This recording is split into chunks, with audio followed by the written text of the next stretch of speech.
Bonjour mesdames, messieurs, ravi de vous retrouver pour l'édition du JT de ce mercredi 8 mars. Nous allons nous intéresser aujourd'hui aux conséquences d'une TVA facturée à tort, à un bail réel solidaire pour les locaux d'activité et au contenu du CDD de remplacement pour être conforme. Vous avez le programme, c'est parti.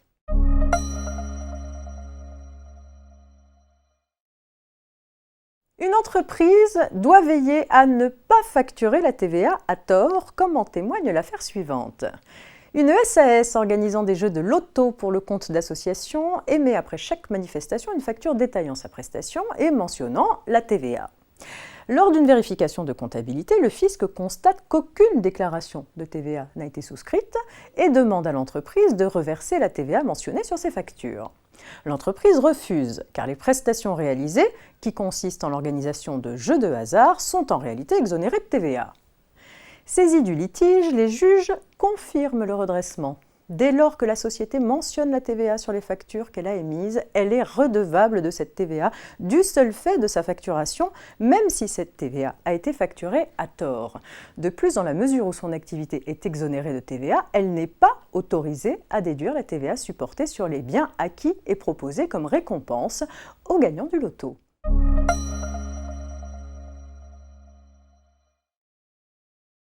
Inspiré du bail réel solidaire mis en place pour faciliter l'accès au logement des ménages modestes, un nouveau bail réel solidaire d'activité vient d'être créé. Ce nouveau dispositif a pour objectif de favoriser la revitalisation des centres-villes et le maintien ou la diversification de certaines activités commerciales artisanales dans les espaces urbains. Comme son prédécesseur, le bail réel solidaire d'activité ou BRSA repose sur une dissociation entre la propriété du bâti et celle du foncier. Un organisme de foncier solidaire qui reste propriétaire du terrain peut accorder aux locataires contre paiement d'une redevance les droits relatifs à des locaux à usage professionnel ou commercial.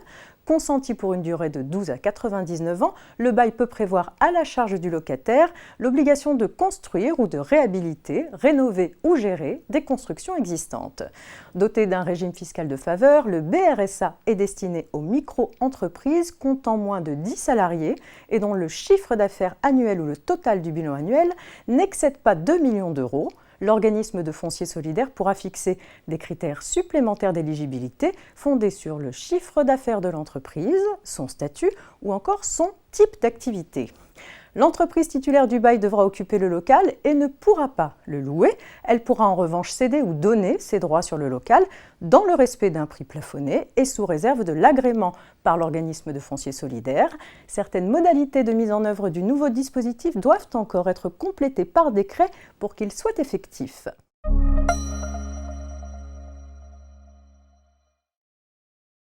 Un contrat à durée déterminée doit comporter la définition précise de son motif. Lorsqu'il est conclu pour remplacer un salarié absent, le CDD doit préciser le nom et la qualification du salarié remplacé. L'absence de cette mention entraîne la requalification en un contrat de travail à durée indéterminée. Dans une décision du 8 février 2023, la Cour de cassation illustre dans quelles circonstances elle juge que la mention n'a pas été correctement rédigée dans le contrat de travail. Le salarié soutenait que seul son emploi et sa qualification étaient rappelés, à l'exception de ceux du salarié remplacé. La Cour de cassation lui a donné raison. À ses yeux, la mention du nom du salarié remplacé et la précision que le remplaçant était recruté en qualité de conducteur routier coefficient 138M groupe 6, qualification ouvrier au titre du dit conducteur absent pour congé payé, ne faisait pas ressortir la qualification du salarié remplacé. Fin de ce JT, je vous souhaite une très agréable journée. À demain.